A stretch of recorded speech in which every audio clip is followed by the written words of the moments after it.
Good morning, welcome back to my channel Bulti lifestyle. কেমন আছো তোমরা সবাই? আশা করি সবাই খুব ভালো আছো।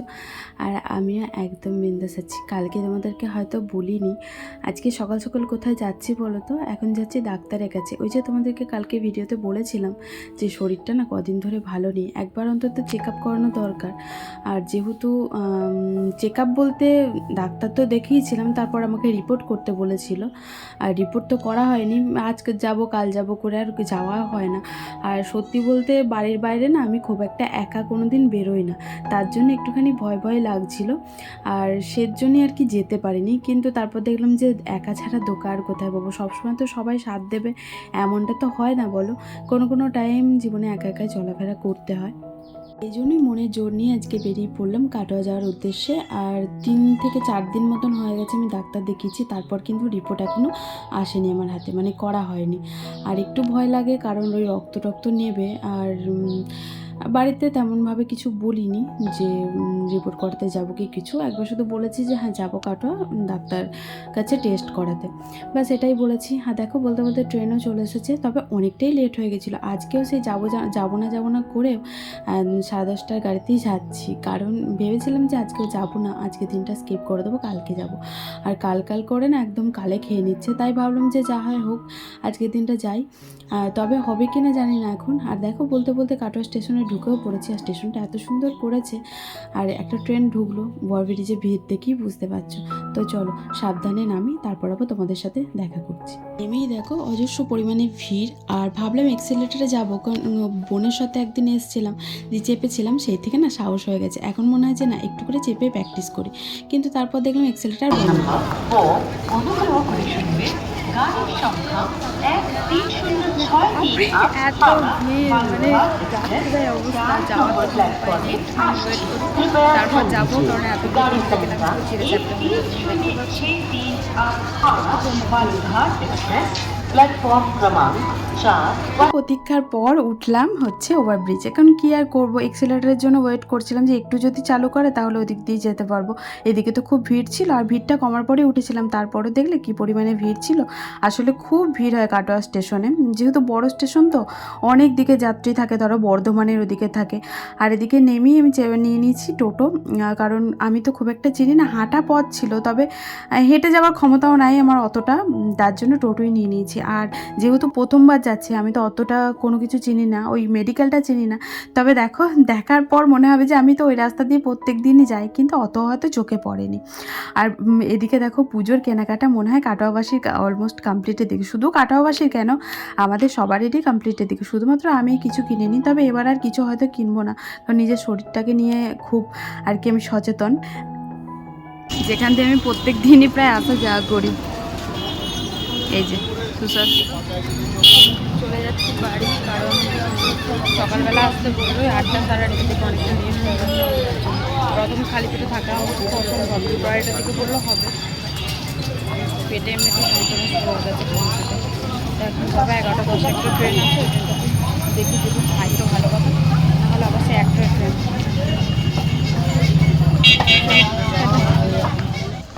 এত তাড়াতাড়ি এসব পেলাম না, ট্রেনটা পেরিয়ে গেল মনে হয় যত সামনে 6 নম্বরের ট্রেন। এখানে আমি 1 নম্বরে ছোটার ক্ষমতা আমার নেই, তাদের ট্রেন যায় যাক।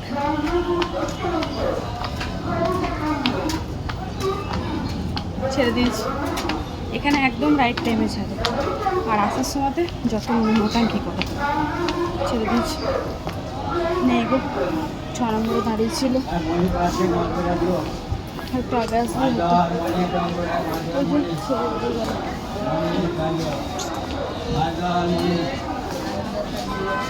আবার একটাই। তারা দেখি কিছু খেতে হবে, খিদে পেয়েছে প্রচণ্ড পরিমাণে।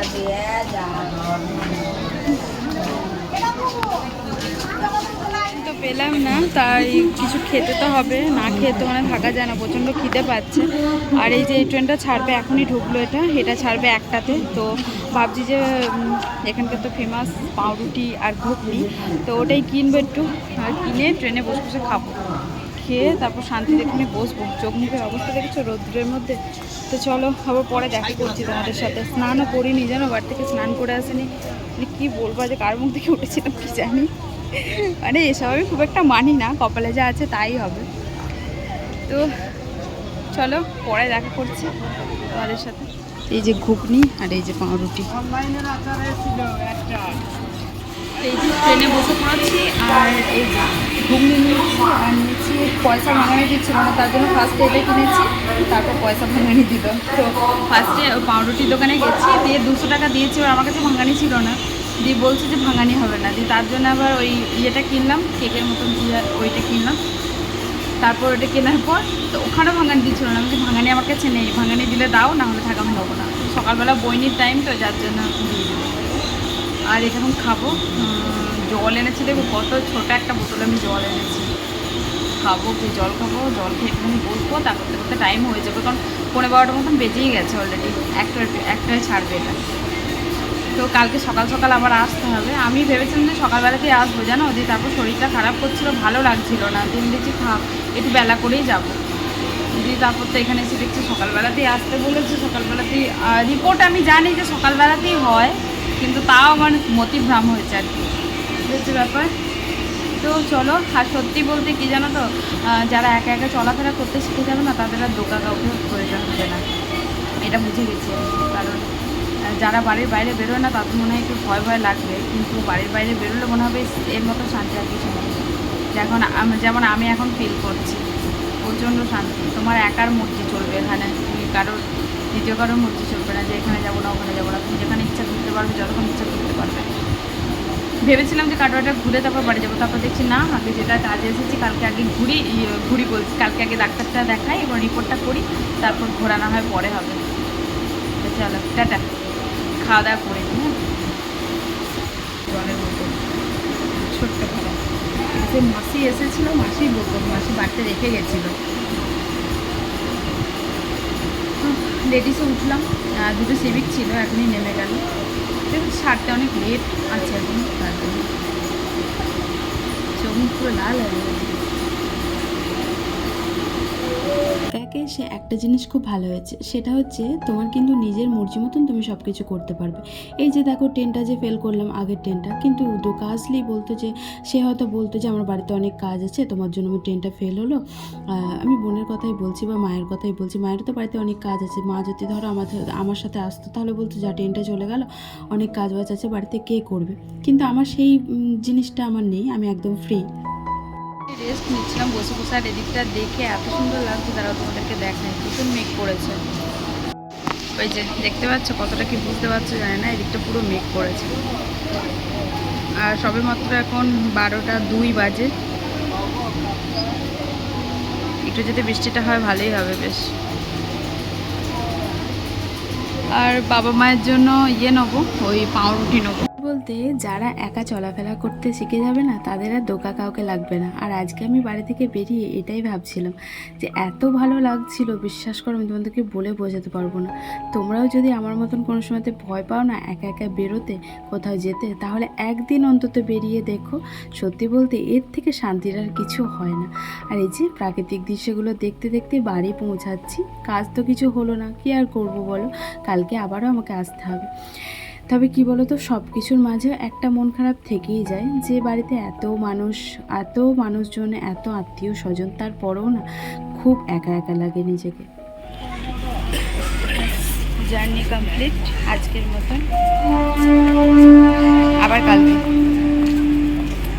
চলো টাটা। প্রচণ্ড মেঘ করেছে, বাড়ি পৌঁছে আগে স্নানটা সারবো। অ্যাকচুয়ালি কোথাও আমি স্নান না করে যাই না, এই প্রথমবার হয়তো কোথাও গেলাম স্নান করে, কোথাও না গেলাম স্নান করে, উল্টো পাল্টা বকছি। তো চলো টাটা, পরে দেখা করছি বাড়ি গিয়ে। গাড়ি আছে এখানে, গাড়িটা নেবো, যাবো বাড়ি। চলো এবার স্নানটা সেরে নিই গা, কারণ স্নান তো করে যায়নি। আর স্নান টান সেরে একটু রেস্ট নেবো, রেস্ট নেওয়ার পর ওইদিকে যাবো আবার পার্লারে, অনেক কাজ বাজ আছে, কামাই করলে হবে না। টাটা। গুড ইভিনিং বন্ধুরা, এখন বাজে বিকাল ওই 5:30 থেকে 6টার মতন।